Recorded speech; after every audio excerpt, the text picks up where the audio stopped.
Monsters infiltrated the world, causing it to succumb to despair. People fought until their last breath to safeguard the place they called home. Among those brave souls was the protagonist of this story, Carcelian Levandian, who fought against the menace just as viciously. Many years passed with him battling countless monsters, relentlessly piling up dead bodies with the only blade he had, and not an ounce of fear in his heart. Then finally, a day came when he fought Aaron's brother from another mother. That bastard was one tough nut to crack. The battle was brutal, but he eventually took down the piece of shit. In the aftermath of the battle, he too succumbed to death. But fate had other plans.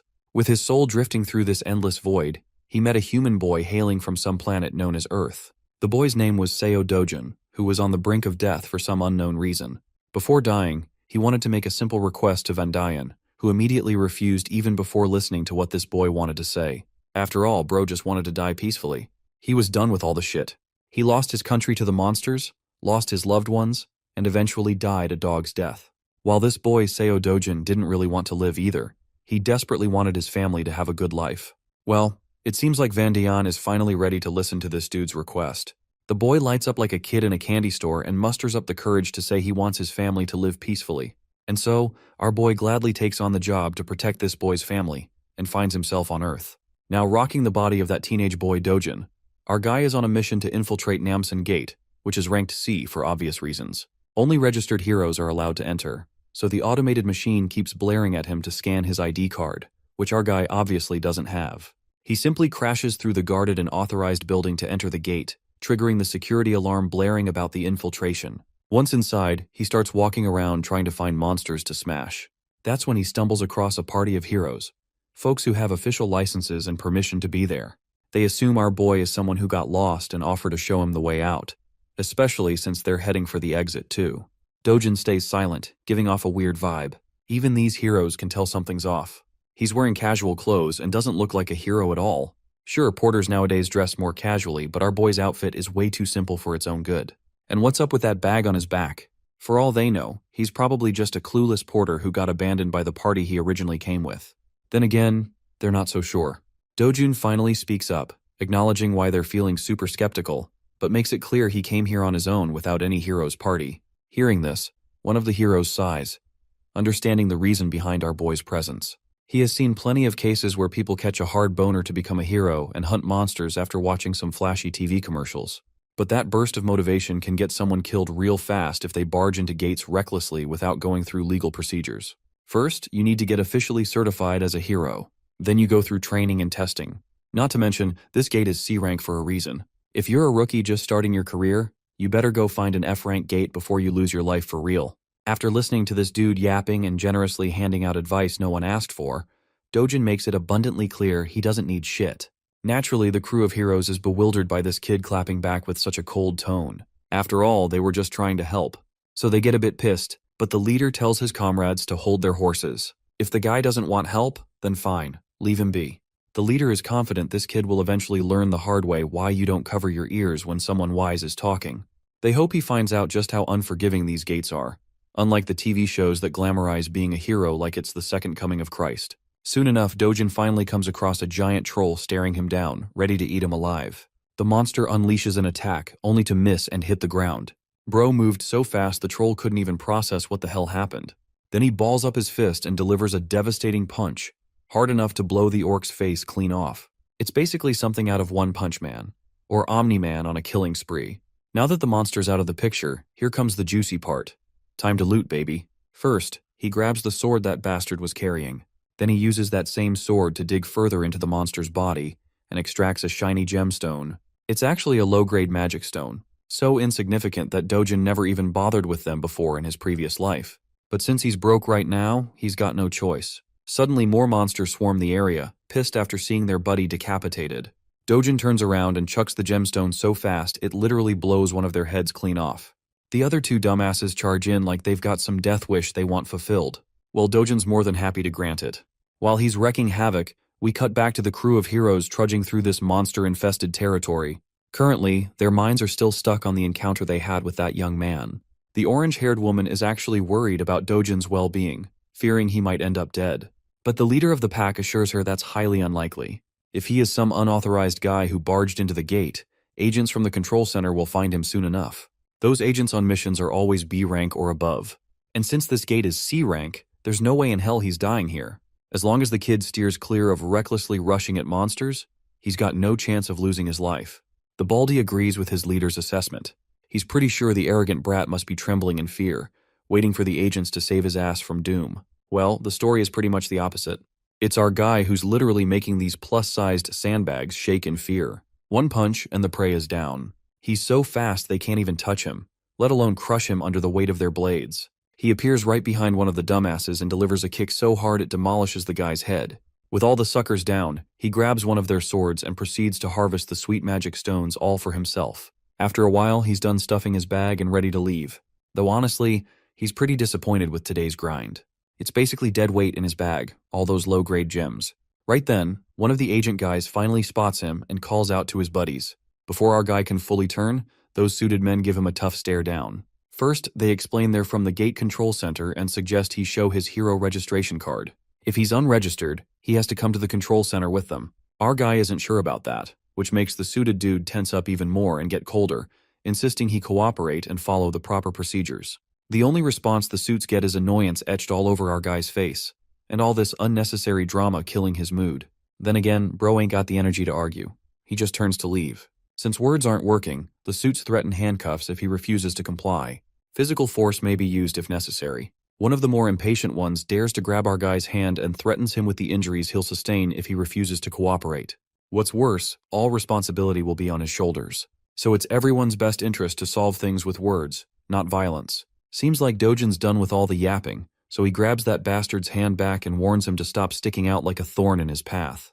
This chilling warning makes the poor suit guy instinctively scared. A chill runs down his spine. The other two bastards pull out their magic-infused batons.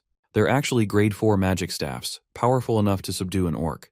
But they don't have enough power to hurt our guy physically. So he aggressively twists the bastard's hand, making him whine like the whiny bitch he is. Bro then issues a final warning. They better leave now if they don't want to lose the last shred of dignity they have left. Eventually, duty-bound suits are forced to retaliate with violence. They try their best to tag our guy with the magic staffs, but none succeed. Our guy delivers a crushing blow right into the back of one bastard, then hits another in the belly. Next, he focuses on the guy in glasses, the last man standing. The last dude senses what's coming and gets tense. Dojin blurs away, vanishing into thin air, causing the bastard to panic at literally seeing a man disappear. Then, out of nowhere, comes a sneaky punch right into the gut, making the bastard stagger backward in pain. Seems like Dojin is tired of all the bullshit and agents chasing him, so he finally starts thinking about registering as a hero after all. The agent assures him that as long as he avoids shady or illegal stuff, no agents will be out hunting him. Dojin then questions this thing called a rift, a question that completely throws the agent off. Quick context on how this world operates. There are multiple passages connecting to another world where strange monsters live. These passages are scattered across the world. The gemstones harvested from monster corpses are used as new energy sources, making them highly coveted. Because of this, the government oversees these passages to maintain full control over each one. Every government-controlled and open passage for heroes is called a gate. Passages that aren't controlled or enclosed are known as rifts. Back to our boy, who finds it ridiculously annoying that these suits follow him everywhere, accusing him of trespassing no matter which gate he passes through. The poor agent explains that if an unregistered hero enters a gate without permission, the control center is automatically notified, and agents waiting nearby are dispatched immediately. Since our guy is thinking about entering a rift, the agent makes it clear these aren't as easy to access as any gate. Trespassing into a rift results in a strict punishment, no warnings, no plea deals. Dojin isn't interested in hearing any of that, so he grabs the poor guy by the face and throws him aside like a trash bag. By now, the poor agent regrets not calling headquarters. This shit's way over his pay grade. Before leaving, Dojin takes one last glance at the trash agent lying there, thinking about what a weakling this dude actually is. The weakling seems to have a fractured arm and is busy shouting threats, promising to catch our boy and put him behind bars. The scene transitions to Seoul, Gas and Digital Complex in Gyeongcheon District. This giant building is now known as the Hero Complex. Here, all trades related to magic stones or anything found in the gates go down. And nowadays, this place is busier than ever. Dojin can be seen heading toward one of the stores that deals in buying and selling magic stones. Upon entering, he's greeted by this Gen Z bastard, busy scrolling through brain-rotting Insta-reels. When Dojin says he wants to sell some magic stones, the cunning shop owner immediately starts preaching about his business, claiming this branch offers the highest prices to their clients. He even goes as far as saying they're the best in the whole country. Dojin finally puts all the low-grade gems smeared in monster blood on the counter, causing the store owner to put on this sour expression like he just got boned from behind. He's seriously grossed out by all the blood stuck to the stones. Regardless, he doesn't complain and moves forward with the transaction. Dojin is asked if he wants some coffee while the stones are being processed. A little while later, he is sipping coffee while the shop owner carefully cleans the blood off the stones. Afterwards, the owner calculates the total amount due. There are 12 low-grade magic stones, 16 medium-grade ones, plus 5 upper and lower-grade stones as well. After deducting a 40% commission, Dojin is set to receive around 5.5 million won. Well, our boy isn't too comfortable handing over 40% as commission. It just feels unfair because he did all the hunting and wasted his time. So how the hell does this bastard think he's entitled to nearly half the money? The shop owner proudly claims he's being generous, charging only 40%, especially since every competitor in this business charges 45% or more. He's so confident that he even offers Dojin to take his stones back if he doesn't like the price. After all, no one else will offer more, or at least that's what this bastard claims. Our guy ain't falling for that trap and starts stuffing his precious stones back into his bag. Seeing his tricks aren't working, the bastard grabs Dojin's hand before he leaves and demands compensation for the appraisal and the coffee he drank. It's 30,000 won for the appraisal plus an extra 10,000 for the coffee. Not to mention, all the blood he had to wipe off ruined his expensive towel. With everything added up, Dojin supposedly owes the guy around 350,000 won. Dojin isn't giving in to these unreasonable demands, no matter how hard this crazy bastard pushes. Seeing nothing's working, the bastard stoops to street-level tactics and threatens Dojin with the C-class heroes he has as his guards. Right then, those big guys barge in through the back door, asking why they were called. If anyone's causing trouble, they're ready to deal with them. Dojin in response shoots a sharp glare at the bastard, who stares right back with the same intensity. A while passes, and the scene cuts to the terrified, sweaty face of the shop owner, who had been acting cocky like he was the main character. But he got a reality check when Dojin took down his 3 pigs, without breaking a sweat, making it clear who the real MC is. My guy then walks up to the counter and smoothly negotiates the commission down to 1%, no questions asked. We all know there's no arguing when someone like Dojin is staring straight into your soul like that. So the deal goes through, and Dojin walks out with a fat stack of cash for the haul he collected with his sweat, or rather, his fists. His grandma and sister are both in total awe at the huge amount of money. Grandma even suspects Dojin is pulling a fast one with fake bills. But the guy quickly clears that up, saying the money came from lending cash to a friend who started a business that ended up doing really well. Grandma isn't sure if her grandson even has a friend like that. He tries to convince Grandma with another lie that it was a childhood friend. Eventually, Grandma stops asking questions, at least the big ones. Meanwhile, Dojin's sister is super proud of her big brother for making their family rich. The doting brother pats her and gives her hope about the luxury life they'll be living from now on. The little girl just jumps around happy to be rich. Watching her so happy, Dojin realizes he's actually making progress fulfilling a promise he once made. He remembers the words of the owner of the body he's possessing, whose one dying wish was for his grandma and his half-sister Yoon to live safe and happy lives. That poor guy disappeared right before Dojin could say anything, and when he woke up, he had become Seo Dojin. Now his only mission is to make sure this little family lives safely and comfortably. For that, he wants to buy the safest house in Korea, which currently costs 110 billion won. For him, making money won't be an issue as long as he gets his original strength back. This world shares a lot of similarities with the one he came from, the one that was destroyed. The only big difference is that rifts, gates, monsters here are all marginally weaker than the world he once saw fall. To him, who held the title of Sword God in his previous life, this place is nothing but a sandbox. So far, he's only been fighting at 1/10 of his original power. Suddenly, there's a knock on the door, and the visitor says he wants to see Seo Dojin. Bro stands up and decides to answer. As he opens the door, he finds 2 thugs standing outside. These guys are here to claim a debt Dojin owes, an insane 48 million won. Seeing this, Dojin's sure these are loan sharks. The real Seo Dojin borrowed money from before he left this world for good. Though it was supposed to be just 5 million won originally for his grandma's hospital bills, these guys are charging crazy interest to demand 10 times the original amount in no time. They know he's been making money through gates lately, so they want him to cough up the cash since it's all documented in the contract. But the only repayment these bastards get is a jaw-busting punch right in the big guy's face. That single punch sends the poor thug flying, leaving his partner with his jaw hanging in disbelief. Our guy then gives the scrawny bastard a deadly stare to remind him that over 9 million won has already been repaid. So if you do the math, these bastards should be paying him interest. With another punch that makes the bastard cry like a bitch, Dojin tells him to tell his boss that Dojin's coming to pay a visit.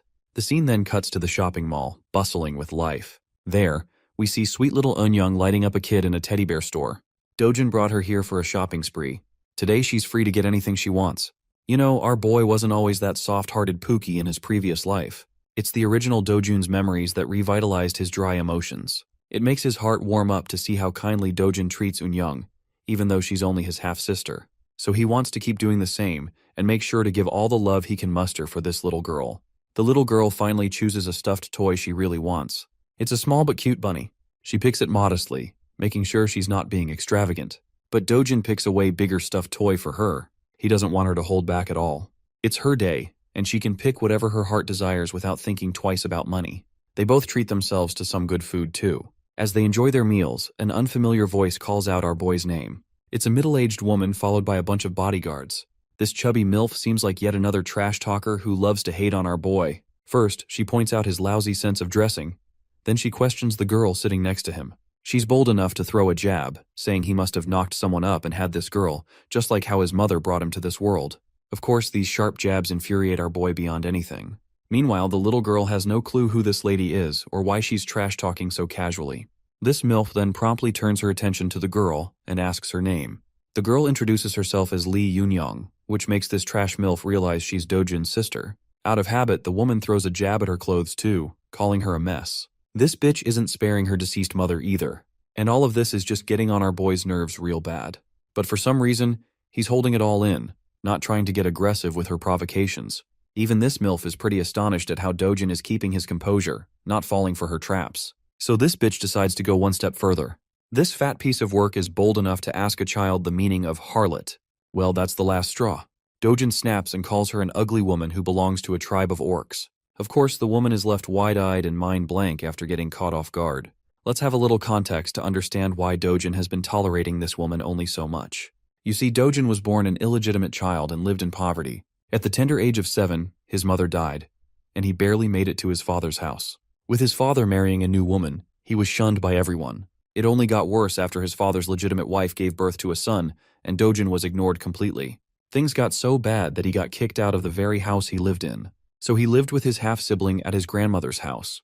As our boy reflects back, he feels pity for the original Dojin who had to endure all this and still tried to keep a smile on his face like he had no pain in his life. But now he wants to change everything. Seems like this woman is his stepsister, which explains why he was trying to hold himself back.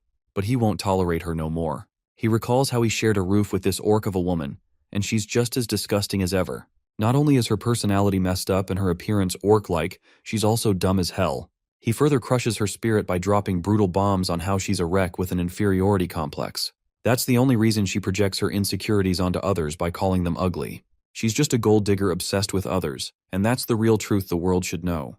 As he continues to crush her under his sharp jabs, the entire shopping mall watches them like they're the center of attention. The orc lady is totally annoyed and about to lose it, but then Dojin's stepmother walks in. Seeing her mom, the orc lady approaches her like the whiny bitch she is, complaining how this kid just shut her down with words. But this mother is aggravated to see her daughter whining like that and shuts her up with a cold glare. Not gonna lie, bro's got one heck of a stepmom. At first, I even thought the orc lady was his stepmom. The hot mama turns her attention to our boy and greets him with utmost grace. She's inviting him to come back home and hang out for some fun. But Dojin knows all too well that this facade his stepmom is putting up is fake. After all, she's the one who caused the most misery and unrest in the 12 years he lived with them.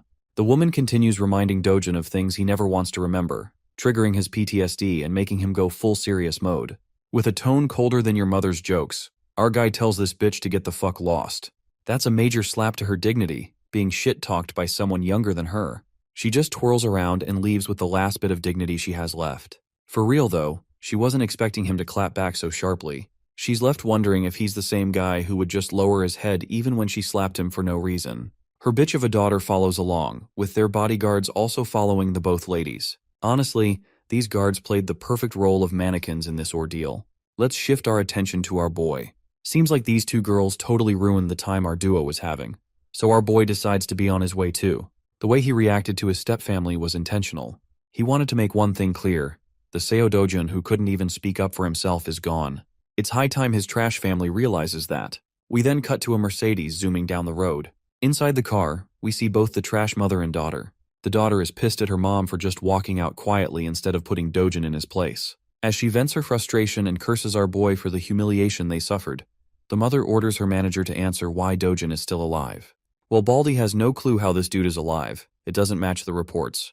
The woman blares at the top of her lungs about the bullshit this man is spouting. How the heck could he be alive if they made sure the job was done and clear? The poor guy assures her he'll look into the matter again and make sure this time the job is executed properly. Meanwhile, the trash daughter has no clue what her shady mother has been plotting all along. She's rattled hearing talk about killing and dying. Eventually, the mom poses a question to her daughter, wondering if she has feelings for Dojin. This catches the fat pig off guard, making her blush and flustered. Actually, she's worried about Dojin dying because if grandpa or dad find out, they're gonna be in serious trouble. The mother grabs her daughter by the mouth hard enough and drills her to stay the hell away from her business. The mother is dead set on claiming Dojin's life, with no plan to spare him, especially not after how he dared to talk back to her. Getting rid of him is the best revenge she can think of. A decade ago, the world took a turn to chaos with the appearance of the Rift. This terrifying dimension gave birth to monsters, spawning from the portal, armed with the objective of slaughtering humans upon sight. Their terror didn't stop. It was ceaseless, and eventually demolished the world, scarring it with destroyed cities engulfed in flames. However, just like the appearance of the dark forces, there came the emergence of the light in the form of valiant warriors called the Heroes. With their emergence, the first discovery of mana stones was made from the dead bodies of the defeated monsters. Back to the present, Dojin's going somewhere, reflecting how mana stones quickly shifted the world's dependence from traditional energy sources. Because of their key role, countries decided to center their attention towards the emerging rifts, basically claiming priority over them so they could extract resources. With the current state of the world in motion, all of its industrialization is completely reliant on the concept of gates and the dependence of heroes. And because of that, the profession that can be classified as a hero reaps high rewards. A consistent high salary can only be achieved via becoming a proper hero. Dojin's arrived at his destination, and it's actually the Yongdongpo HCS capital establishment. I know that's a mouthful, but you guys will see why he's come here soon.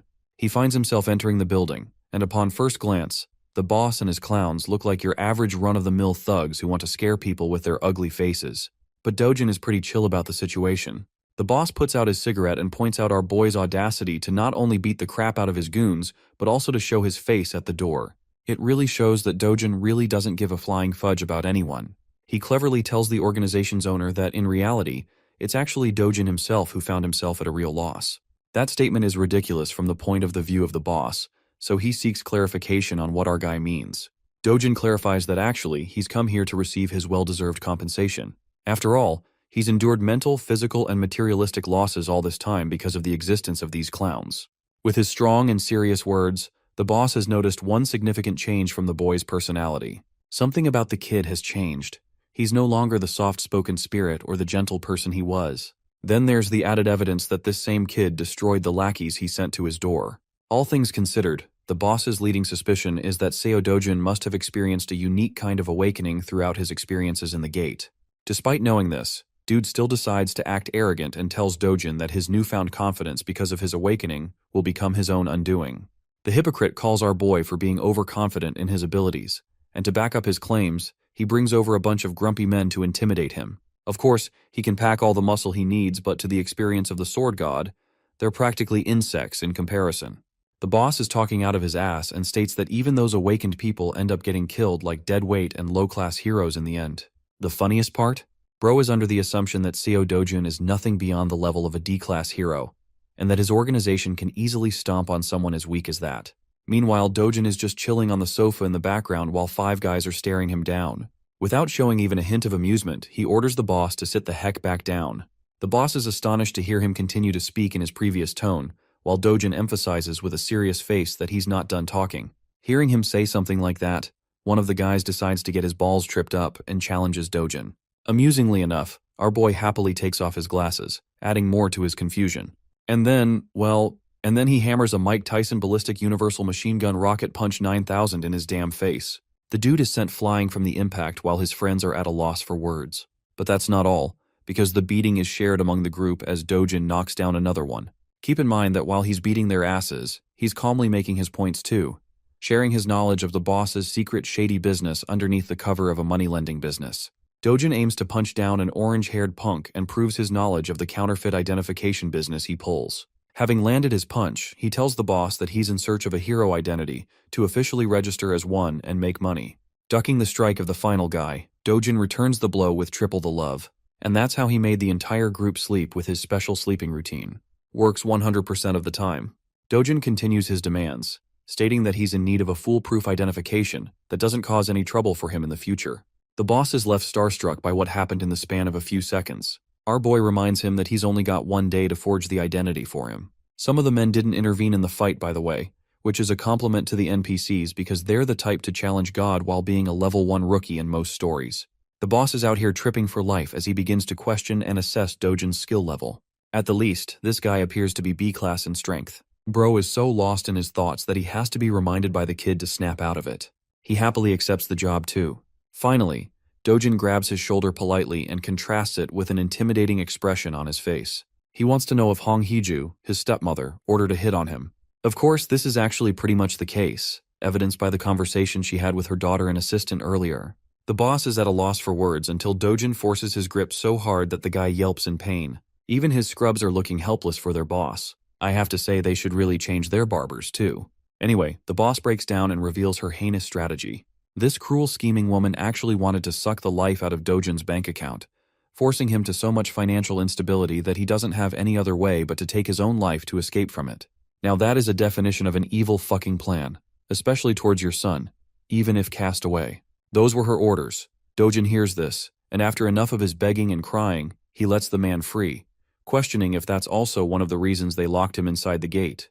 The boss turns into an innocent little guy who had nothing to do with that incident, even going as far as to reveal that he wouldn't get paid for the execution if he died inside the gate.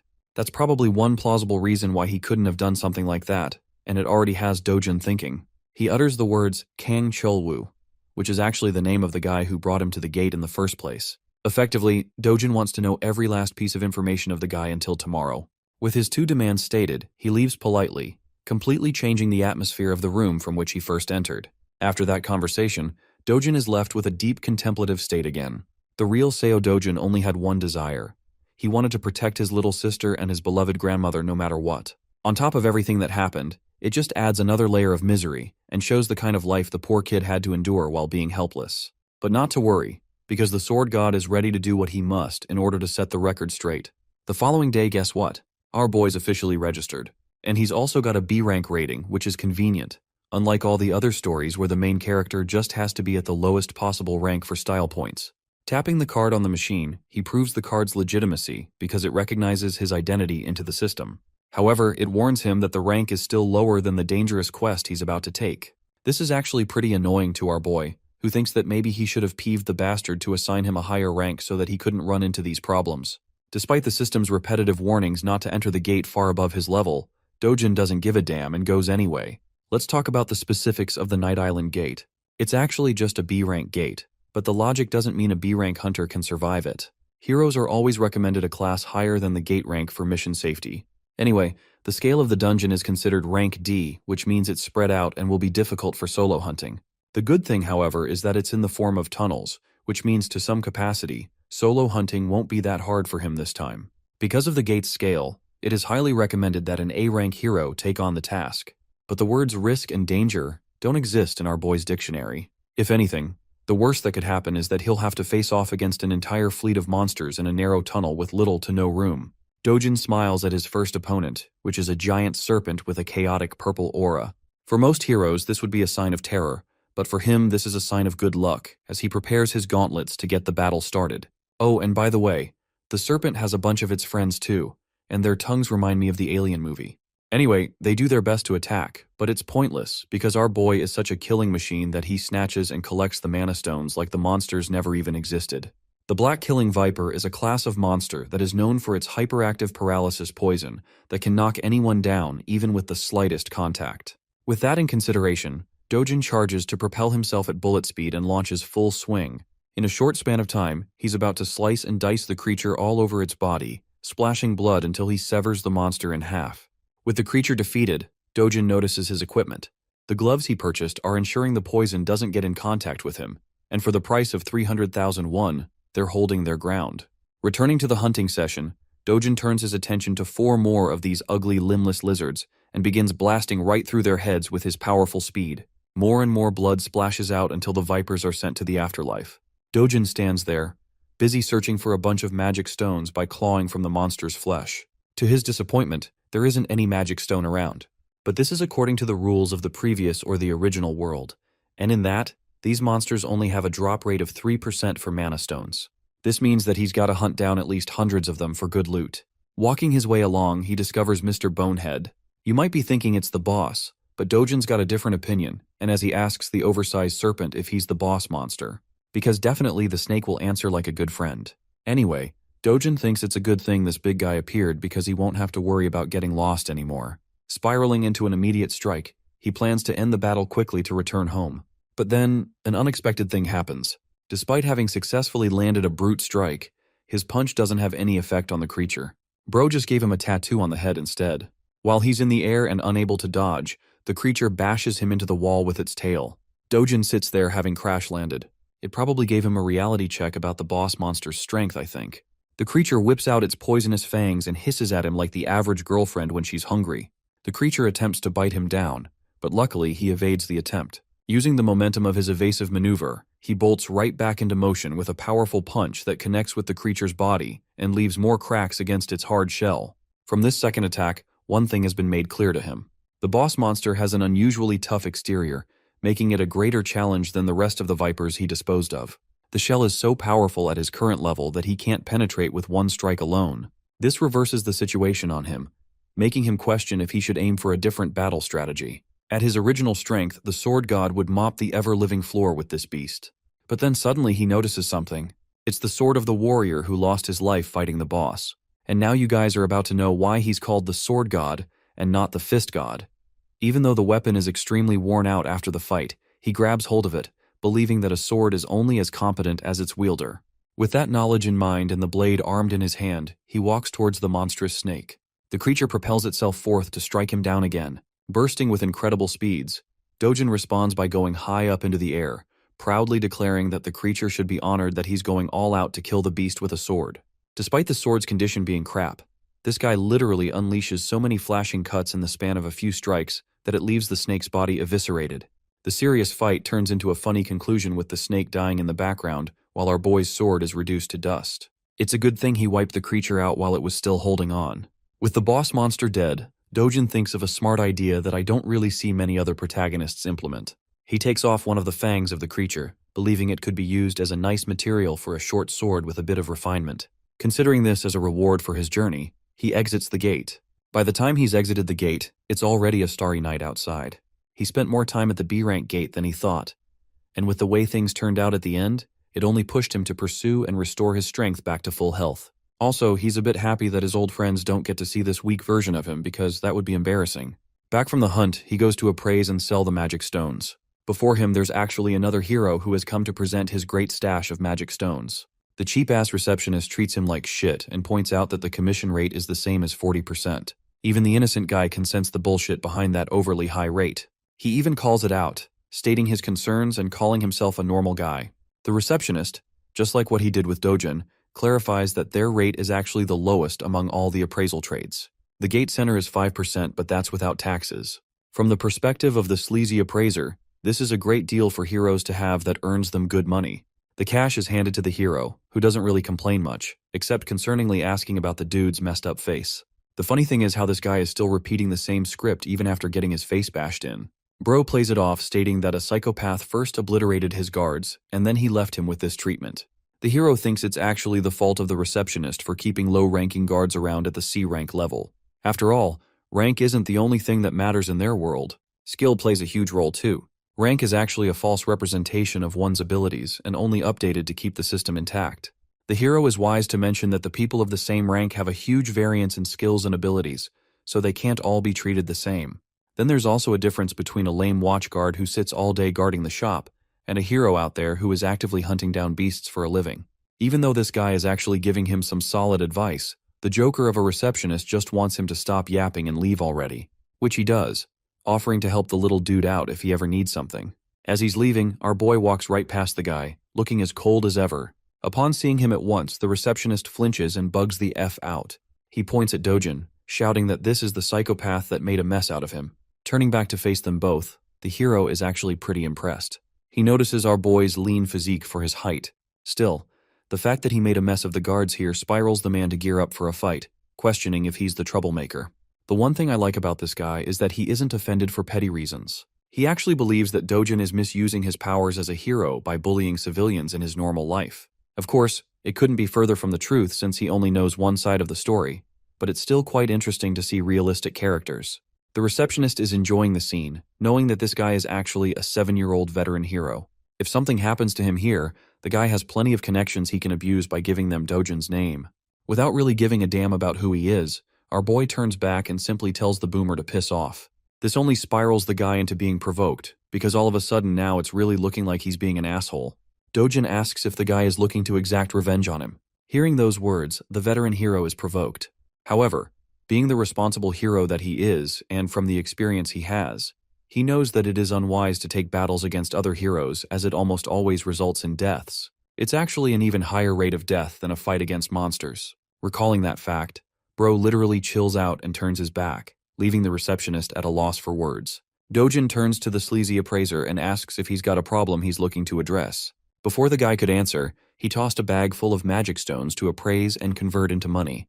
These precious shiny babies are all high-grade magic stones, which really begs the question on who this guy really is from the perspective of the receptionist. Calculating the amount winds up to be a total of 150 million won. It seems like a lot at first glance, but to Dojin, it's far too little for a day's worth of hunting. He asks for the cash, but the receptionist reminds him of the commission rate they have to calculate beforehand, which obviously draws a scary look from our boy. Remembering that the rate is only 1% in their little deal, he cools down and tells the guy to wind up the rest of the amount to him. Now, inside the mind of the hilarious appraiser, he wants to beat the shit out of the guy for having so much audacity, but it's only in his imagination that he can do that. Speaking of which, the receptionist expresses that there has to be approval from upper management for an amount this huge. Without wasting another breath, Dojin demands that he get the approval right this instance. So the guy quickly phones his boss, whispering the details of their situation. But before he can smoothly wind up a deal, Dojin snatches the phone and directly tells the boss to hurry up with the payment. The boss is okay with doing so, but he just wants the phone to be handed back to the employee. Returning it with pleasure, Dojin accidentally, or should I say intentionally, smashes the phone into the wall. The employee is shivering at the sight of his smashed device, as Dojin instructs him to quickly prepare the money now that things are cleared up. And that's how the receptionist prepared numerous bags full of cash for the transaction. By the end, the guy is left devastated at being forced in such a way. Maybe you guys feel pity for him, but remember, he continues to scam nearly half the amount that ordinary heroes earn after risking their lives. He's a scumbag. 10 minutes passed and the boss quickly found himself at his store, enraged at why his employee wasn't picking up the phone. The hilarious part is that the receptionist throws in the towel and embraces an immediate resignation. The boss then sees the guy's phone smashed into the wall, giving him a good idea of what went down. Seeing this, he pulls out his phone to call Juyeon, requesting that she come here at once. Juyeon appears to be a famous young woman donning beautiful purplish-pink hair. She's so recognizable in public that people are celebrating her name as Hyun Juyeon and treating her like a celebrity. Not to mention that she looks dope as hell with that outfit. She arrives at the store and stuns the receptionist with her presence, giving him a nice greeting with a smile. There's a big reason why everyone's making a big fuss about her. She's the country's 4th S-rank hero in the lineup, nothing short of amazing. People have sprouted rumors that she's the niece of the boss, but then it makes him question what she's doing here. Confirming the claims, Juyeon expresses that she was called here on behalf of her uncle's request to take care of a reckless hero. Intrigued about the situation, the stylish S-ranker sits down, ready to hear what's going on. In the next scene, we can find our boy with his absolutely ripped body meditating out in the sun. It's true that he's been hunting for a whole day, and yet the rewards he reaped from it weren't amazing at all. With the way things are going, he's worried about the future. First and foremostly, he needs to get to a level where he can clear S-rank gates on his own. That means he has to train to restore his original strength. You heard that right, boys. It's training arc time. Dojin's biggest challenge in this current life is that unlike the previous world, the mana density of this one is thin. That means that even if he does his best to gather mana with his current rate, it will take 3 years at the minimum to come close to his original strength. Even more if things get rough. On the bright side, he could aim for better equipment for battle. But the issue is, even the most terrible equipment easily runs for hundreds of millions, so that would be wasting money. Suddenly, a chill runs down his spine as he senses the presence of someone dangerous. Fixating his sight on Yunyang, he grabs the little girl at full speed and demands that everyone go inside quickly. Back inside, he shuts the room down while his grandma eagerly questions what's going on. The entire structure shakes with a loud quake, making his grandmother flinch and question in terror if they're having an earthquake. Little Yunyang is in a state of panic, but the truth is something only our boy knows. This isn't just an earthquake, it's something else. Dojin senses the sharp and violent energy outside. A rift has just cleaved open into their world, and it just so happens to have manifested on top of their house. Rushing to take care of the problem, he tells his loved ones to stay inside as the situation outside is dangerous for them. At full speed, he cuts into the entrance of the rift, where the last thing he hears is the cries of his grandma and his sister calling out his name.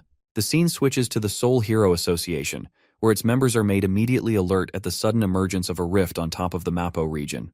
It appeared after 63 days of the last emergence. Realizing that the White Lion Guild is the closest to Mapo, the manager wants his staff to contact the guild at once and alert the nearby heroes to join in to control the situation. Upon closer inspection of the rift's exact location, he discovers that the rift appeared on top of a residential home. This is a tricky situation even for them, because if on the off chance a civilian enters the rift, they're practically guaranteed their demise. Not to mention that the rift won't allow anyone else to enter after that. And if the person inside dies, it will send out a wave of crashing monsters in 10 days' time, causing chaos and destruction for the people living in the region. The monster wave would become so uncontrollable that Seoul's safety will be fully jeopardized. The manager is curious about the person who interacted and entered the rift. Turns out that they know Seo Dojin has taken action as he's the resident of the home. According to his grandma, he entered the rift to protect his family. From this information, they are under the impression that he's not a hero. And that complicates things because the chances of an ordinary civilian returning from the rift is next to impossible. This causes the entire staff to feel despair and helplessness for the situation, as they can do nothing. In the next scene, we actually find Dojin's pissed-off stepmom annoyed hearing the news of his new awakening. She can't believe her ears. Her assistant reports that while he hasn't officially registered with the Hero Association, they've come to verify that he's indeed now an awakened individual from his last gate experience. This makes her frustrated because Kang Cheolwoo was supposed to finish the job, and instead it only made her target even stronger. Going batshit crazy, she smacks her fist on the table, questioning why the hell they couldn't just manage to kill the guy on their own. The fact that they also took money for executing a failing job is also a reason for her to get angry. Roaring at manager Lee, she declares her frustrations with Kang Cheolwoo by sending him a message. If he doesn't kill Dojin personally, he'll owe her 10 times the amount in return. But to her surprise, her assistant surprisingly reveals that they may not even require contacting the guy anymore, sharing the discovery of the new rift just on top of Dojin's house. Having confirmed that he entered the rift, it's clear-cut that he won't be making out alive. Hong Hee-ju is happy to hear the news and the implication that he won't make it out alive. She calms down, appearing normal for once, and tells the assistant to assess the situation until they get more news. As for our boy, he's just arrived in the rift's domain. It's a forest. In fact, it's the same forest that he once used to enjoy his youth in while resting. The forest of Patiswa is exactly the same in its reconstruction down to the very last details of how he remembers it. Even the rich mana inside carries the same weight. Following the pathway, he smiles at his reunion with the all-powerful world tree. This tree exudes mana in its purest form, the most divine structure and the core of the world's stability. So much so that when the old world fell, it started when this tree was incinerated to the ground, forever tampering with the flow of mana. However, in this rift dimension, the tree is fine and just how he remembers it. Though he's unaware of the cause, one thing is for certain. He has a chance to reclaim the mana he lost by absorbing it from the tree. Meditating underneath the excellent flow of mana, our boy is getting his strength clearer and clearer. He spent more than 3 days sitting exactly like this, forgetting to eat or drink or tend to his bodily needs. 10 whole days passed, and all he could focus was on harmonizing his breathing. By the end of the 10th night, trouble came looking for him and disrupted his meditation. These alien-like creatures are called the Bulkina, and they've come to burn the tree just like how they did it in the past. Only this time, our boy is there to prevent the tragedy from happening again. The creatures lunge forth to attack him while Dojin regrets being unable to have a water element sword to knock them all down with ease. The burning monsters roar to make their way to him, but our boy is replenished with so much mana that he no longer cares about a weapon. He is the weapon. And those hands are rated E for everyone. Extending his hand towards the monsters, he exerts so much authority from his mana alone that it knocks down one of them. The second creature is stunned by his ability. Let's break down what happened just now. What he did there is called mana release, and not exactly telekinesis. It's a blaster-type attack that uses raw mana as a detonation strike. It had been a while since he used this ability in such a way, considering he was low on reserves all this time. Anyway, the Bulkina creatures aren't done just yet. To retaliate, they release charged blasts from their mouths in return. These pulsing laser beams quickly make their way to our boy, appearing the calmest he's ever been. His mana alone is enough to protect him from any damages. Stepping towards the creatures while he's ignited with a burst of mana, he remarks that he's finally protected the world tree. And now, he's ready to play for a bit and enjoy the fruits of his training. The ugly bastards are trying for another energy blast attack, but our boy quickly catches two of them and forces their mouths shut. This way, their own ability charges up and explodes inside their mouth, leaving behind a headless corpse of flames. The corpses of the creatures wither away, dropping 2 valuable magic stones for him to use. But that's just a couple of them down. Dojin is enjoying his life, thrilled to unlock something called the Eternal Ember after defeating these guys. Joyfully cutting his way past the monsters and smacking them all down with a grin, he's finally glad to steal a good load of mana stones from them. The one-sided slaughter continues until he wipes out all of them. Dojin has won the lottery ticket with how many stones they're dropping. Among them, he also discovers a small coin or a seed glowing in gold. This is called the Eternal Ember as he picks it up in his hand. With this, he's reclaimed control of more of his power as he crushes the chip and unlocks its flames. The way he's casually playing around with the ember reminds me of Sukuna from Jujutsu Kaisen. Now, in any normal case, the ideal strategy here would be to keep gathering mana from the world tree. However, the current state of his body has reached its physical limit for amna absorption. The second way of doing so is actually absorbing the ember, completely altering the state of his mana and transforming it into fire mana. And he does exactly that as his body produces a rush of flame energy. Now, unfortunately in his previous life, he felt zero need to do this and didn't care about the Eternal Ember at all. However, now it's required for him to fully absorb the embers, and it takes like 10 whole minutes just to get one finished. Luckily, he's got a whole bunch of these collected for him, so his goal is to absorb as many as possible. The appearance of the rift has sparked a public interest. The reporters are all gathered around our boy's house while agents and association staff are protecting the place. Bang Seonggu is pissed off because of one guy's arrogance to enter the rift prematurely.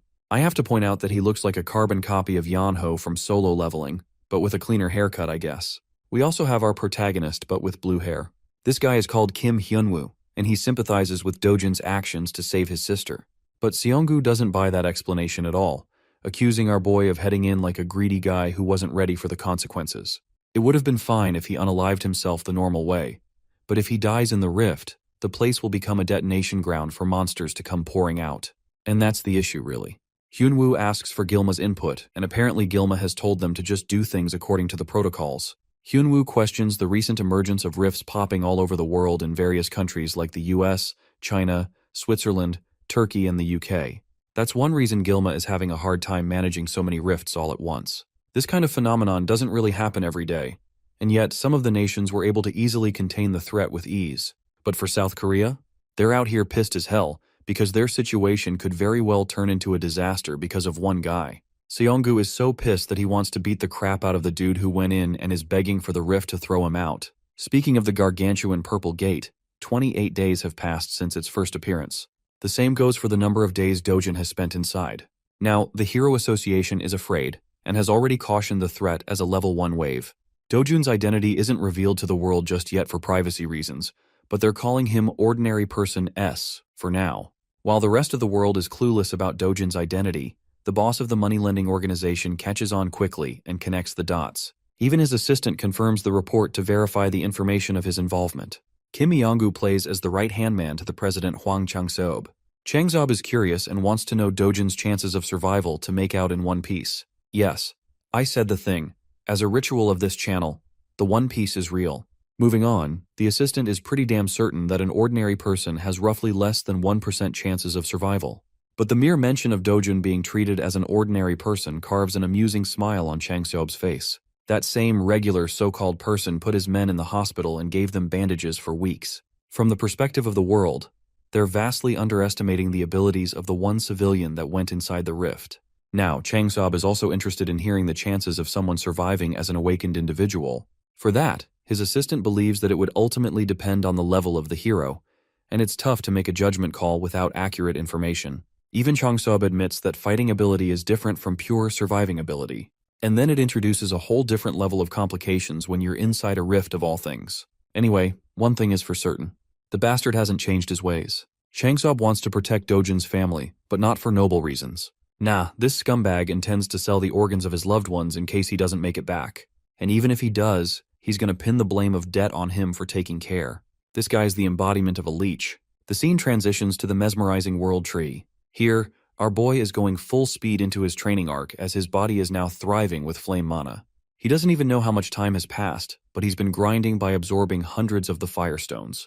With this, he's acquired so much fire mana that he can use it and manipulate it in any way he deems fit. Not to mention his resistance to the flames has increased as a side effect.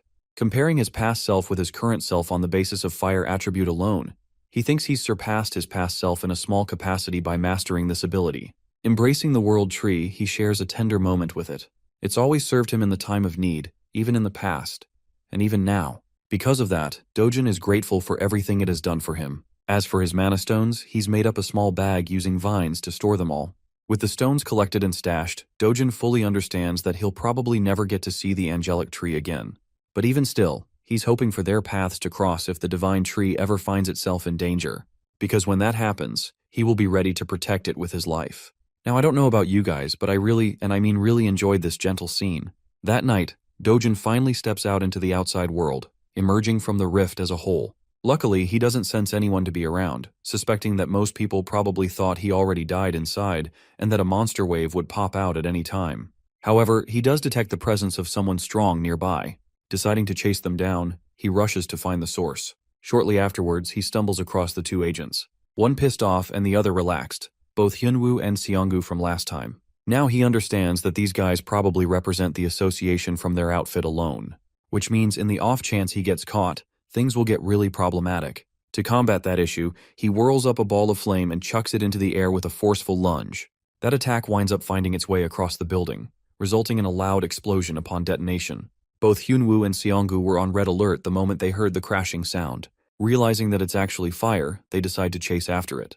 There, they discover a bunch of people standing in horror. Seonggu questions what the hell is going on in the chaos. Meanwhile, our boy is impressed with his flame powers so far. Its precision is good, so it will do him wonders. In the memory of his old friend called Tusk, he wonders if the mage would be impressed by his current level of flames. After all, Tusk was known to be the strongest fire mage on the continent, and they shared a good bond. Suddenly, Hyunwoo's sharp senses alert him to look for the rift. It appears to be acting up and right before their eyes. It disappears into the mist. Both of the agents rush to the site to see what's going on. When they arrive, they can't believe that the rift's connection to their world is no more. As for our boy, he's just making his way to his next destination without any problems.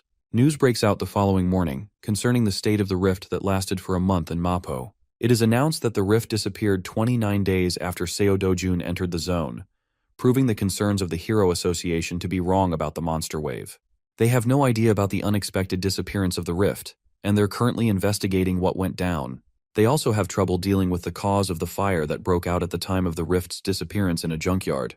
Now, this leads most people to believe that Seo Dojun is dead, and that this is just the consequence of his own actions. Unbeknownst to them, our boy is hidden in plain sight, observing the conflicting opinions of the people as some are sympathizing with the boy who lost his life. Unfortunately, the disappearance of the rift is heartbreaking news for our hero. He's devastated that he can't interact with the world tree anymore. Even though he can't protect the world tree, there is still one other thing he could protect in his life. Which brings us right to the HCS capital again. Inside, the idiots are busy celebrating the death of Dojin, believing that they can easily get rid of the old granny and his sister afterwards. Changseob is just the kind of guy to squeeze people to death after all. One bastard is talking about how they should let the little sister grow up so they can use her in other ways. While they're chatting without policing their own words, a familiar voice greets them and demands for their boss. The scene cuts off right there, and we get to see Changseob humming and going about his day, satisfied that Dojun is finally out of the way and dead for good. His assistant reviews their appointments for today. Apparently he's free for the most part except for a lunch with another CEO. Hearing that, he's happy because tonight he can enjoy partying to his delight at a club under Madam Kang. It's basically senseless chatter, until he steps into the building and as he's climbing stairs, he finds his men being tossed around like playthings. Their blood is splattered around, and the cause of it all is someone he presumed to be dead. Our boy throws him to the ground and tells the filthy Changseob to crawl back to him like a dog. That bone-chilling order from him has the president of the company quivering. Our boy acts like the real leader of the group and assumes his place in his chair. He then repeats his command to the ignorant Changseob, who is still processing the weight of the shameless order. Without wasting time, he crawls like a dog. Ruthless as ever, Dojin then orders him to bark as he deserves to be treated like an animal. His loud and clear utterance of the command has Chang Seob whining in humiliation. It takes a second for him to bark successfully. But our boy is not satisfied at all. Our boy personally makes sure to make an animal out of him by forcing him to bark repeatedly for everyone to hear. The president is reduced to being less than human, just like the people he treats. Dojin points out that scumbags like him only act obedient on the surface, but end up backstabbing you right when they find an opportunity. Declaring his filthy name, he chillingly tells the man that his life has plenty of experiences dealing with second-rate humans like him. Pleading and begging for mercy, Chang Seob is prepared to serve like a loyal dog if necessary. But Dojin has heard enough and whips a heavy slap across his face. Just that much force is enough to knock the wind out of the guy and spurt out blood. His assistant watches the scene unfold until his name is called. Dojin addresses him as the new boss of the company and recommends that he stop working under a bastard like him. Knowing that these guys are so ready to stab people in the back, he orders the assistant to kill Chang Seob with full permission. Of course, it's a task too heavy for a competent servant like him. He apologizes and objects by stating that their leader has a lot of connections, so things will get really bad if he's the one appointed the boss instead of Chang Seob. On behalf of him, the assistant pleads to Dojin to spare the guy just one more time. However, Dojin doesn't want to play around with simple words in front of them. He suggests wrapping Chang Seob's body in a barrel and removing all evidence by shoving it in the endless ocean. After all, it's just one of the things these guys excel at doing. Seeing as the boss's servants aren't willing to oblige, our boy takes a different approach with them.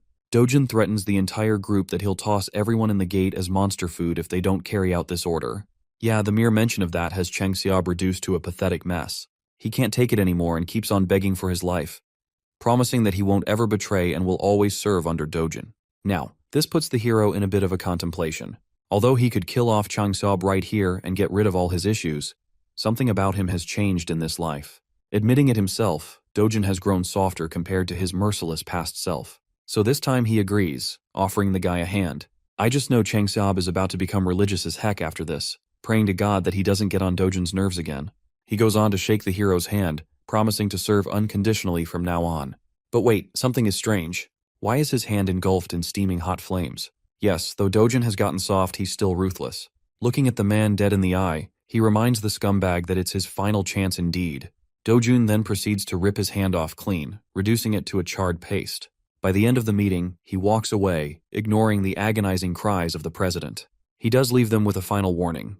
If even a single one of them tries to get in the way of his family again, Dojin will personally ensure their deaths. As for their new job, they are forever deemed responsible to protect his family for the rest of their lives. Now that's how you handle traitors.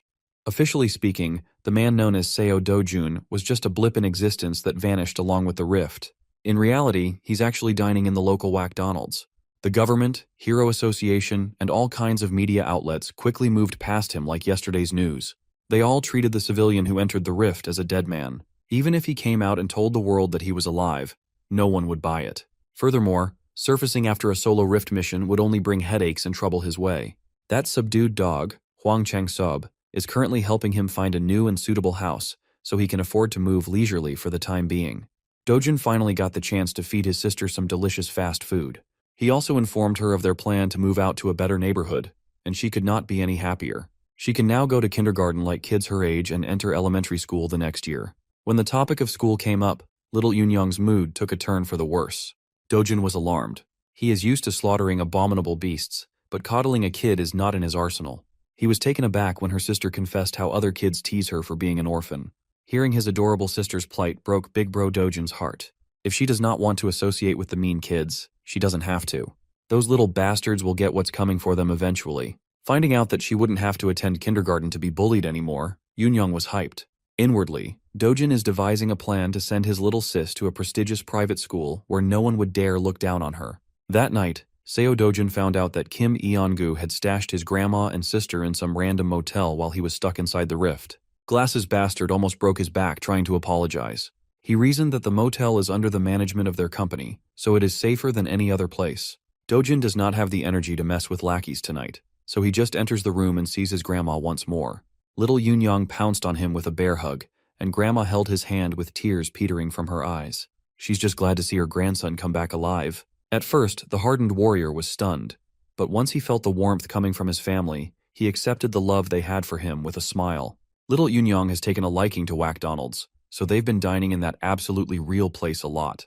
Today, she asked questions about Big Bro's job, being a hero. When asked if she likes having a hero for a brother, Yoon nonchalantly answered that she does not. While it is cool that heroes are strong and cool, they are also constantly in danger when fighting terrifying monsters. Sometimes they even die. And little Eun just wants her brother to live with grandma and herself for a long, long time. Dojin had been so used to mindless bloodshed. Having someone worried about his well-being is quite a new feeling for him. In the harsh world of the past, he was the last human survivor. He fought monsters and creatures beyond your wildest dreams. In the process, he lost a lot of things. Now that he's given a second chance in a different world, something incredibly precious has appeared by his side. Feelings he had long forgotten are coming back to the surface. In this world, maybe he can live happily. Maybe he can just live a quiet life with joy and love. While he was feeling fuzzy and warm on the inside, Korea's Hero Association was in shambles. Nae-hwang, founder of the Korea Hero Association and director of the World Hero Federation, has been stressing over the recent rift incident, or the lack thereof. Their best people have investigated the site, but no new information has been found. Feeling clueless about the state of his territory is frustrating the founder. It's not far-fetched to believe that a spontaneously disappearing rift can potentially reappear at any time. His assistant tried to agree with his worries. She thought it would have been better if a wave had occurred. At least they would not have to worry about unknown variables. Director Taewon cuts her words off before he gets angrier. While he is worried about uncertainties, he thinks it is fortunate that no one was harmed. Nae-hwang is one of the top 100 respected and strongest heroes in the world. It is widely speculated that he would easily be elected with the most votes in history if he ran for president. His words and influence could easily topple domestic conglomerates if he wanted to. Thankfully, his interests lie in neither the power of a nation's leader nor the wealth of a conglomerate. The only thing he cares about is the safety of his people. In other words, he's a real one. Even if it takes time, he wants a more thorough investigation covering the rift's perimeter. The residents around the nearby area have already agreed to sell their properties to the association, so that shouldn't be a problem. As a consolation, Taewon wants to offer those people more than the market price for their homes. That's the least they could do after causing such inconvenience. All reliable sources have relayed that multiple rifts have occurred in different countries. No matter how you look at it, something must be going on. The United States and China have already entered the control stages of their rifts. Among major nations, the United Kingdom is facing the biggest problem. While reliable and veteran heroes have been dispatched to clear the other rifts, the United Kingdom's squad was simply doo-doo garbage. Speaking of them, the month-long mission to get rid of the UK rift has finally crumbled in a glaring defeat. The UK rift wave occurrence has officially begun. The city and its people are going about their day like they normally would. Amongst the crowd was Seo Dojin, blending in with the pedestrians. Today, his destination is his favorite shop in the hero complex. When he entered the door, the dude manning the counter gave him a greeting by instinct, but choked upon seeing his face. Every strand of hair in his body stood in terror upon seeing the black-haired young man. Today, his manager is in the store, so he won't have to deal with this sadistic customer alone. The manager promptly closed the paper he was reading and lifted his gaze. His voice was controlled but was tinted with anger. This is the guy who's been forcing his pushover cashier into buying low-grade crystals. Dojin lazily removed his backpack and tossed the whole thing on the ground. It's actually good that the manager is here, so the sale of his magic crystals would proceed faster. Mr. Manager expected another batch of low-grade crystals to spill on the floor. He's not interested in such small-time business. Dojun does not like being turned away when all he wants is fair trade. The manager or any other sane business owner cannot afford to accept just a 1% fee. It would be better if the young man just left. Dojun asserted that refusing to do business with him would be a massive mistake that Mr. Manager would regret. The manager continued shooing the young man away, not even bothering to look at the bag. This is the last warning he will give before things go down. In response, Dojin kicked the backpack down, spilling its contents on the tiles. Being experienced crystal traders, both the cashier and the manager immediately recognized the properties of those rocks. That crude bag was actually filled with Hero's magic crystals, a legendary treasure that money cannot buy. Dojin has a rough idea of how much these things are worth. He knows he's holding premium stuff. You see, the Hero's magic crystal was used by an infamous Mexican drug lord, Korzaman, in New Age drug manufacturing. One night, a laboratory accident changed the course of his life and the world's perspective on such a little rock. The Hero's magic crystal caused Korzaman to awaken as a powerful hero. Since then, the crystal has become a priceless item for hero awakenings and mana enhancement. Such an incredibly rare energy source can be classified as an ultra-high-end product. As a power move, Dojin ordered the schmucks to pack their stuff back up, and he left. Mr. Manager quickly changed his dismissive and arrogant tone into a welcoming one. He even escorted the young man to their VIP seats and offered some drinks while his cashier polished the crystals. Dojin liked reversing the situation in its head. One second he was being driven away.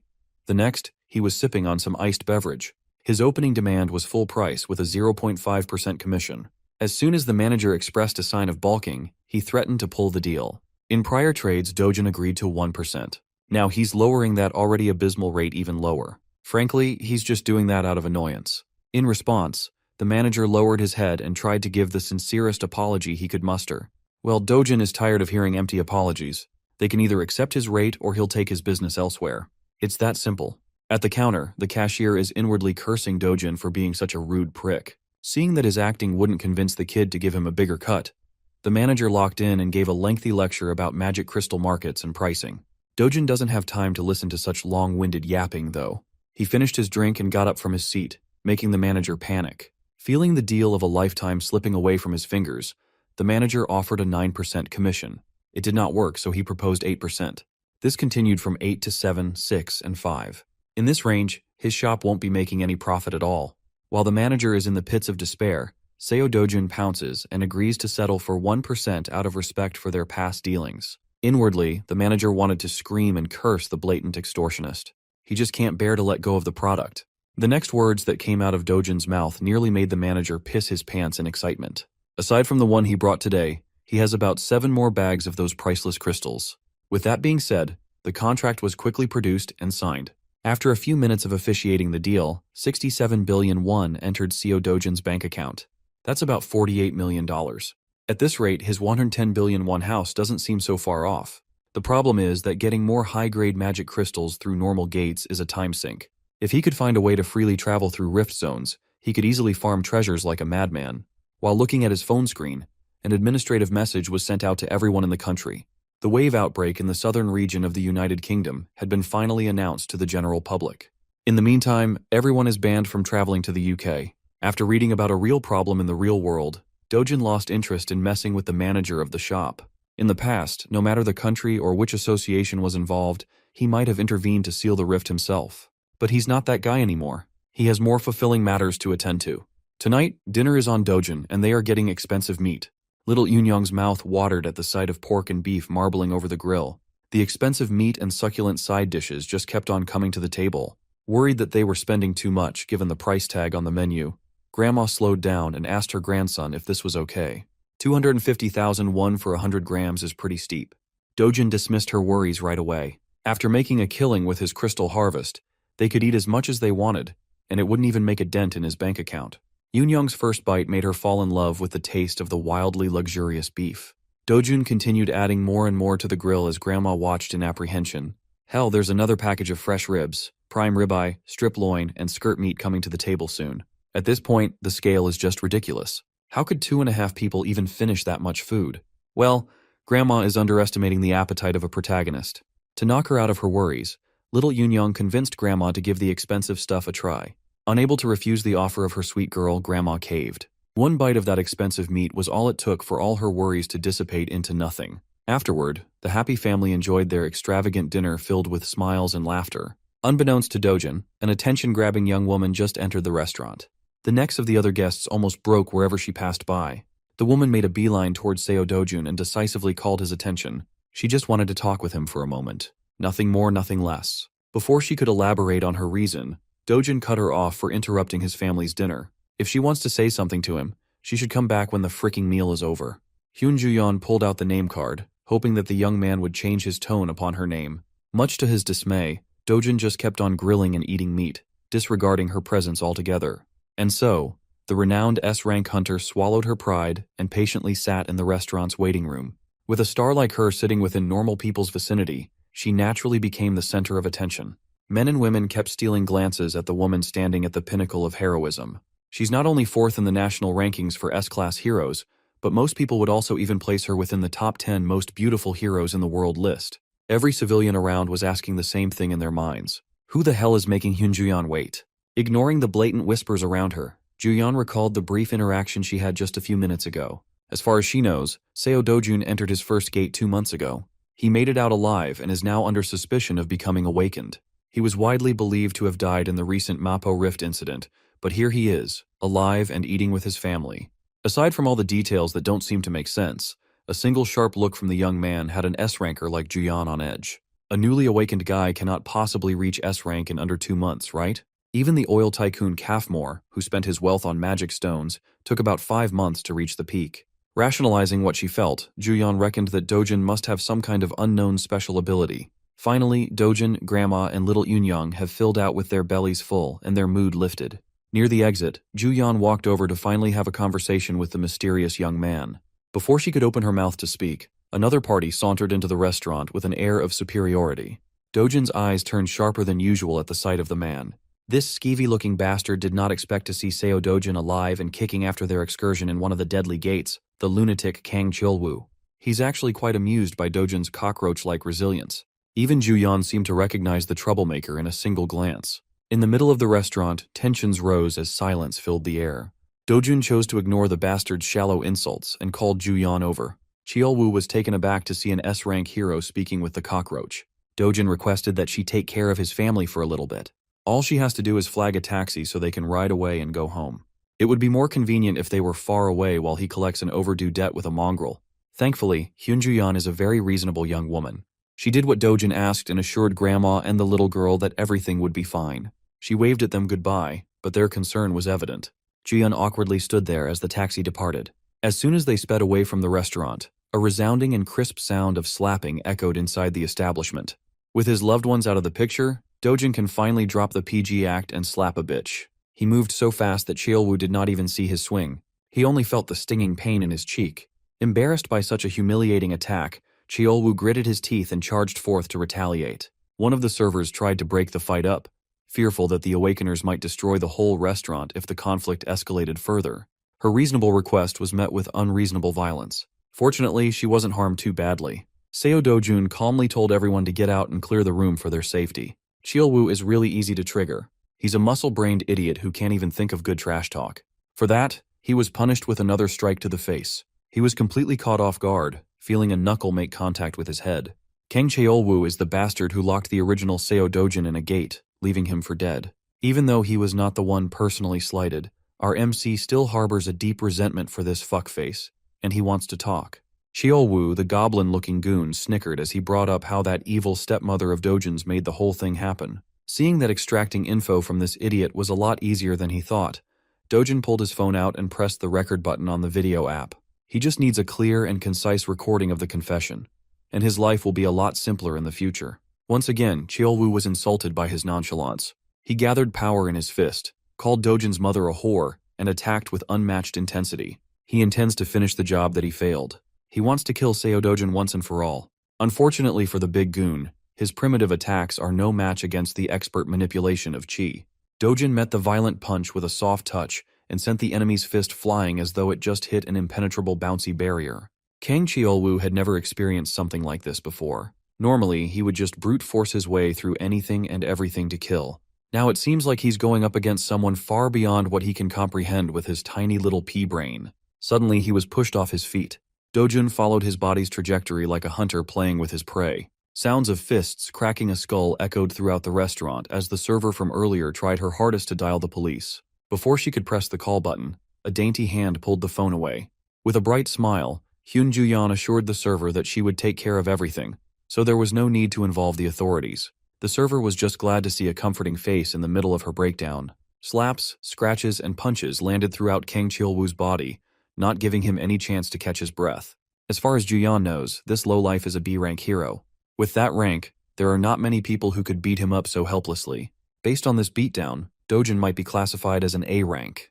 Well, even if that's true, the fight still seems a bit too one-sided. Before things could get any worse, Hyun Ju-yeon carefully called Dojin to stop for a moment. She's just worried that Kang Cheolwoo might die if the beating goes on for longer.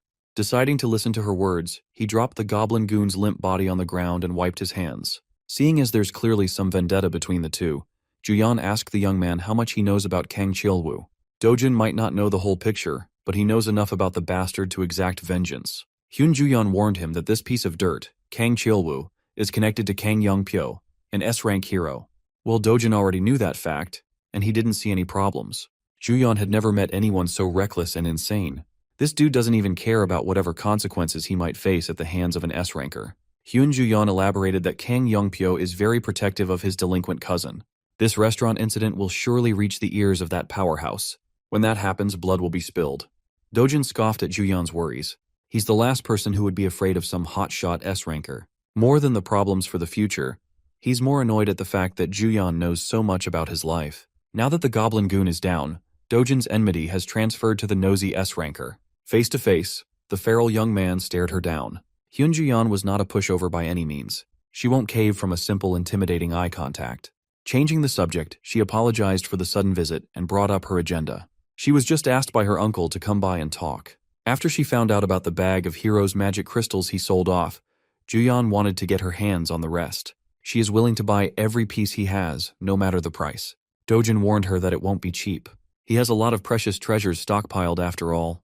She assured him that the assets of an established S-rank hero are beyond normal people's imagination. Well, it's not like he's opposed to selling his goods. He just has one condition before transacting. It's nothing much, really, just a little favor. At least for someone as renowned as Hyun Ju-yeon, that is. Elsewhere in the city, the sound of expensive alcohol bottles hitting the floor can be heard. Dojin's evil stepmother is crashing out upon learning new information about his allegedly dead stepson. Her people were so sure that the kid died in the rift, yet now she's receiving word about how the Dojin survived like a resilient cockroach.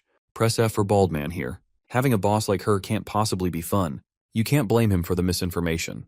Even the Hero Association labeled Dojin dead. Evil stepmother doesn't want to hear excuses. She wants actions instead. To make things worse, they just received news about Kang Cheolwoo's defeat at the hands of Dojin. At this point, it's safe to assume that Seo Dojun already knows who's really responsible for his attempted murder. Hearing that she might be implicated, evil stepmom gulped in terror. She's not afraid of Dojin. She's more concerned about the hassle it will bring when her father or husband finds out about her dealings. She can cover everything up, but if word gets out to the media, the group's stock price will nosedive. So, she ordered her people to intercept the media. If they mess up, T Group and W Group will surely cut all deals and advertisements. First and foremost, the police must also be on their payroll. In that regard, evil stepmom's people have already moved to cover all bases. Knowing that they have a little bit of competence lifted some pressure off her shoulders. Baldy director Lee then whispered that no matter how many cover-up jobs they do, what they are doing is not a fundamental solution to the real problem. On that note, the ball director might have a plan that can put an end to this headache. They just have to make use of Kang Cheolwoo's cousin, the infamous Kang Youngpyo. Even someone like stepmom here knows about the S-ranker. Kang Cheolwoo might be notorious as trash in the world of heroes, but everyone knows how close he is to his powerful cousin. In reality, Kang Cheolwoo is just a pawn doing all sorts of dirty work under his cousin's orders. They are both sick in the head. If Cheolwoo gets pinched by the police and smeared by the media, it won't be a good look for the S-rank hero too. In fact, he's already taken action to deal with this public relations disaster. Evil stepmom made up her mind. She wants to meet with Kang Youngpyo as soon as possible. In addition, that dog, Hwang Chang-seob of HCS Capital, has blatantly allied with the enemy. He's taking care of Dojin's family now. For that, stepmom wants a prosecutor on the phone in a minute. Those who abandon her camp must pay the price in full. The very next day, we follow a group of heroes entering one of the 37 rift zones in Korea. Among those rift zones, 5 zones are being turned into secured gates. The rest can only be raided by heroes affiliated with hero associations with coordinated schedules. Today, Miss Hyun Ju-yeon is leading a team herself. With her S-rank ID, she has practically limitless entries at any gate. Among the diverse crowd of heroes equipped with fancy equipment and weapons stood a young man wearing a beat-up hoodie. Hyun Ju-yeon chose A-rank Jongin-ju's Cleome Guild as a temporary group for the hunt. It's very rare to be a part of an S-rank's hunt, so they are hyped. Ju-yeon reasoned that she simply wanted to do something fun and stretch her muscles a little bit. In reality, she had to set up this whole situation just to give the young man in the back clean entry to the gate. Seo Dojun agreed to sell the rest of his magic crystal stockpile at market price to Ju-yeon if she let him into the restricted rift zone. He just wants to earn more money by hunting in higher level zones. While it's true that rift zones house all sorts of treasures, going into such a difficult one for a certain profit without fear is just insane.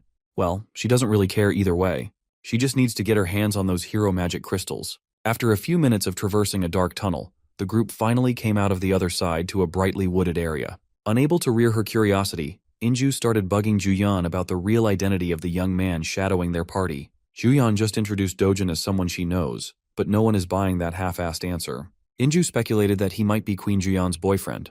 Tired of all the buzzing, She gave Inju a partial truth and confessed that the young man was there because she owed him a favor. It's not every day an S-rank hero owes someone. While the party was lost in their respective conversations, a giant shadow blotted the sun from above. Everybody turned their eyes to the skies and saw the beast. Being an A-rank guild, the Cleome heroes instantly responded by drawing their weapons and getting into their respective positions.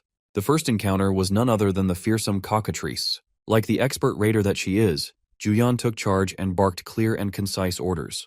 Jinju and Doyeon are in charge of defense, while Sungho aims for the legs. Before she could finish assigning everyone their roles, a figure blurred as he shot past everyone. With a single impactful leap, he closed the aerial gap between him and the flying beast. Seo Dojun disregarded the long-winded group plans and leaped for a one-on-one with the bird. The Cleome heroes were slack-jawed. They have never seen someone so brazen. Gathering energy in his fist, Dojun prepared for first blood. Prior to his charge, Guildmaster Inju is stressing over her bad luck. They are barely inside the gate, and a troublesome opponent has already shown itself. Before the group could organize and get into position, Dojun had already dropped his bag to the ground. While Juyeon was calling the shots, he was bursting through the air like a speeding bullet. He was an absolute speed demon.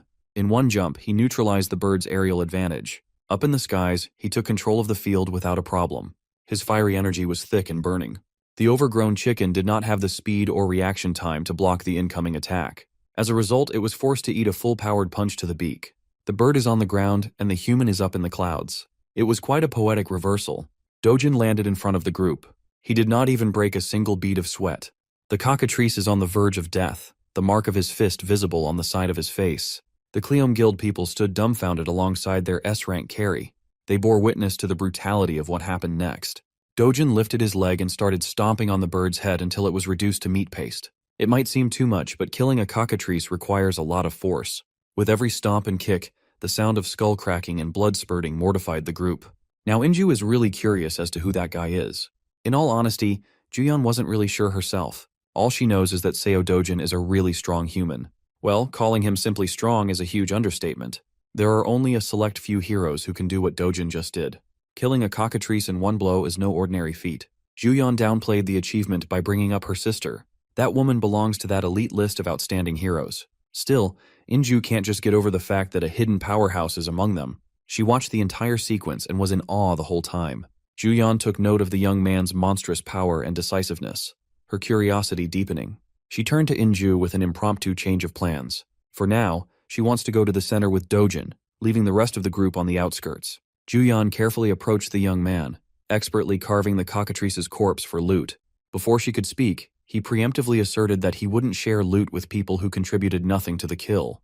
Thankfully, Juyeon is not one to eye a few pieces of magic crystals. She just came over to propose that they go a bit deeper into the gate, head somewhere more challenging and fitting to his current abilities. With a smile, he readily accepted the invitation to hunt and loot more. Juyeon knows the layout of this gate quite well, so she will take the lead.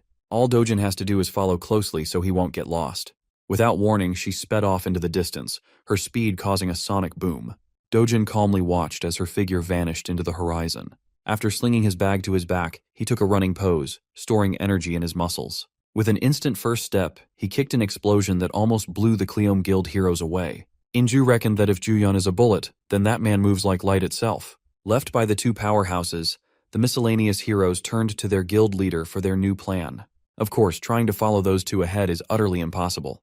Today they must accept that they are sidekicks and small fries. Nevertheless, this is still a decent gate with plenty of monsters to hunt around the outskirts. In the outside world, normal people praise them as powerful A-rank heroes. But in front of a real S-ranker, they are not even worth mentioning.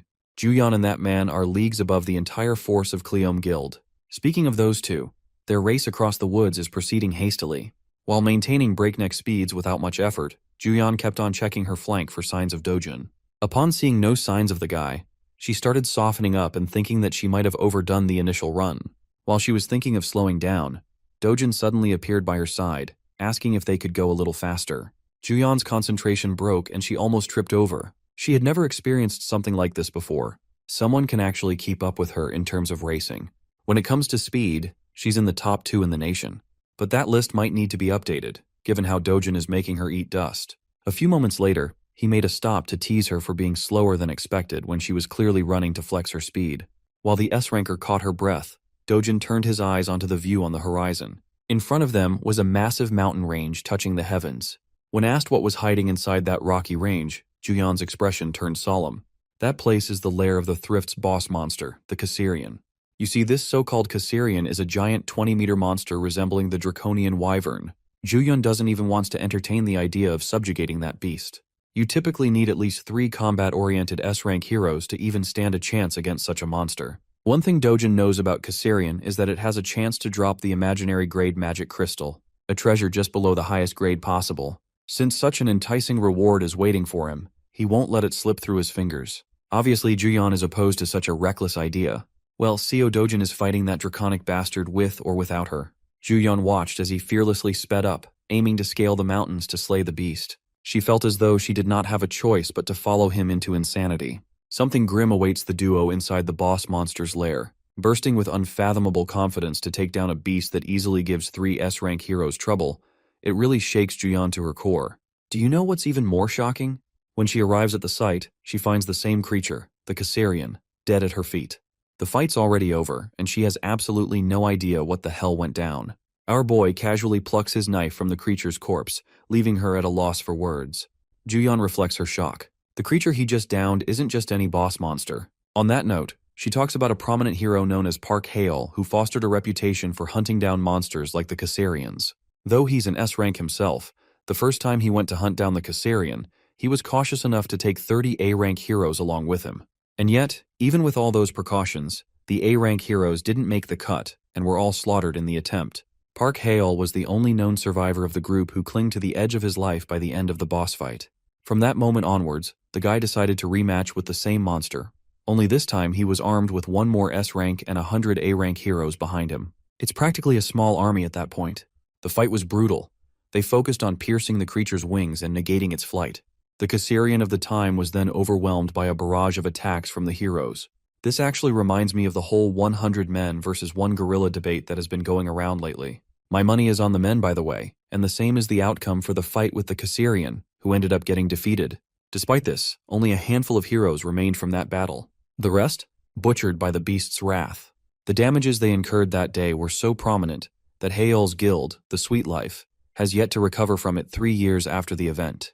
And yet, this one average-looking Joe has defeated the same Caesarian monster without much trouble. The funny thing is, with her constant glaring, he reminds her that she ain't getting any of these precious gems for standing around fighting the air. The remark may have annoyed her, but Juyeon is more focused on the ridiculousness of the man before her eyes. If she wasn't there to witness the battle, she would never believe in such a conclusion. The same terrifying Caesarian was taken down and obliterated in a single strike at the hands of 1 man. As for Dojin, my boy has successfully harvested the awesome-looking magic stone from the creature's body. He stares at it and tells her that he no longer cares about having an escort to guide him. From this point onwards, he's fine on his own. He also denies taking the rest of the valuables obtained by the dragon's body, such as its claws and teeth. Showing little to no regard for them, he turns back to reject her plainly, leaving the S-ranker stunned for life. Instead, he'd rather focus his energy on collecting the monster crystals. He even goes as far as to allow her to keep all of those valuables to herself as a form of payment. Juyeon takes a look at the creature for a moment and reaches the conclusion that she also doesn't need anything from the beast. It's evening now, and the rest of his group is shocked that one guy managed to collect 3 bags full of magic stones. It's an unbelievable sight even for the competent A-rankers. For their guild to have obtained the same amount, it would have taken them a minimum of 20 hours. And from the quality of the ingredients, even more than 3 days.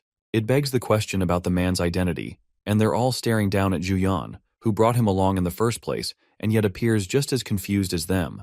Based off of Juyeon's own words, the A-rank guildmaster can't fathom how Dojin was able to beat the Caesarian without any proper equipment.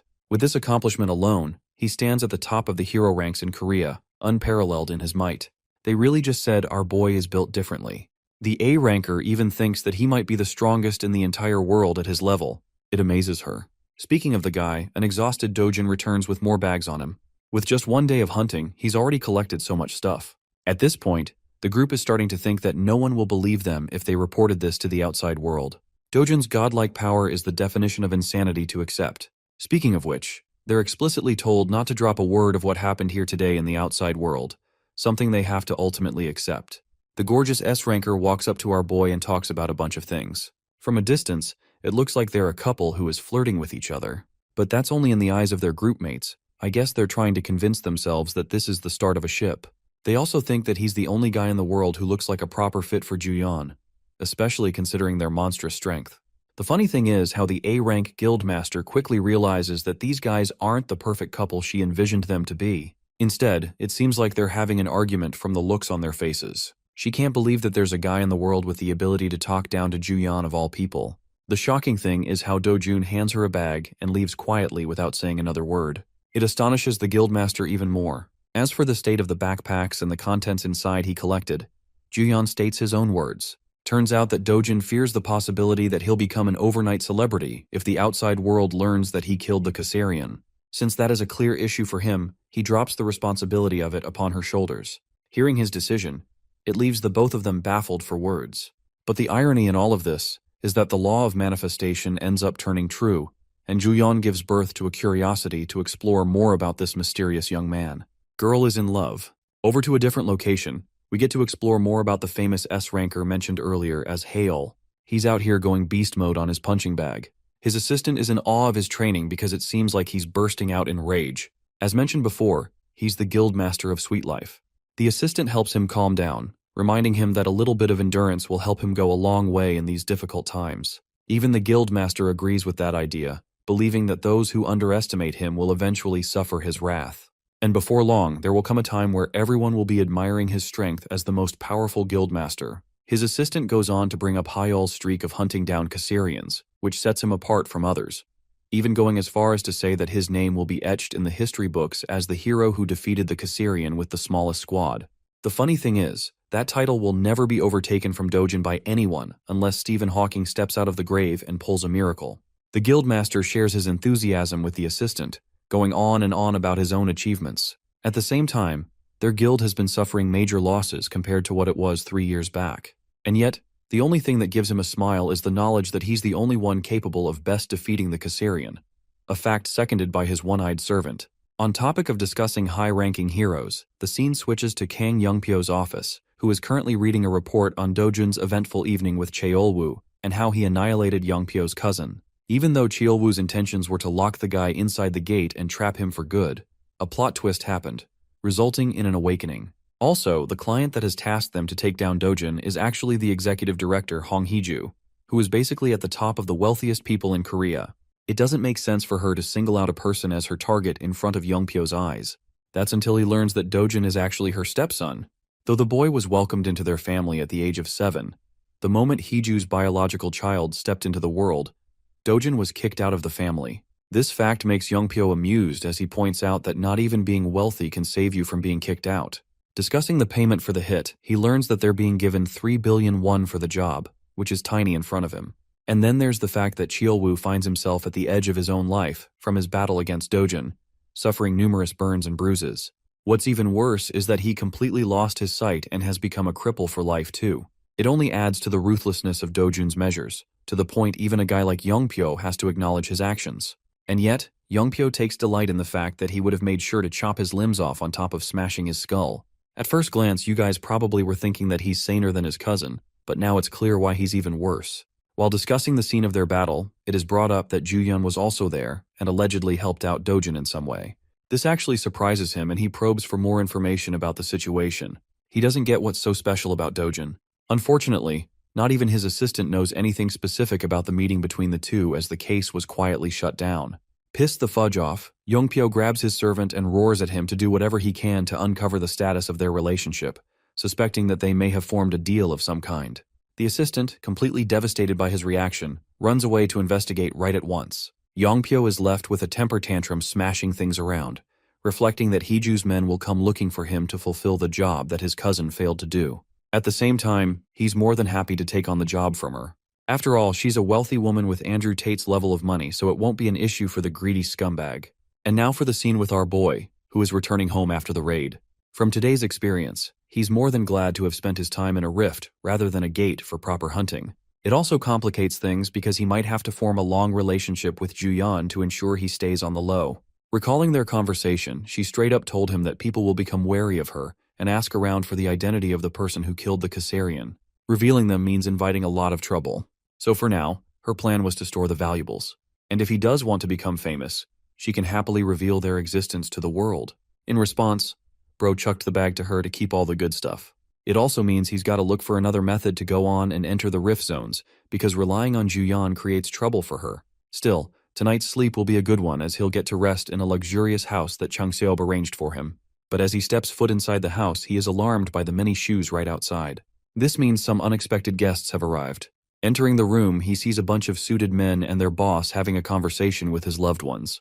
The guy looks like a more depressed version of Nanami from Jujutsu Kaisen, and he's just staring Dojin down like an eagle. Yoon comes rushing to greet her brother with happiness, while Dojin is baffled by the situation overall. Prosecutor Park Cheol-yong makes his identity loud and clear, pointing out the connection between Dojun and Changseob. Because of his relationship with the guy, Dojin is placed in an immediate emergency arrest on behalf of partaking in the money-lending organization that is run by the corrupt CEO of HCS Capital.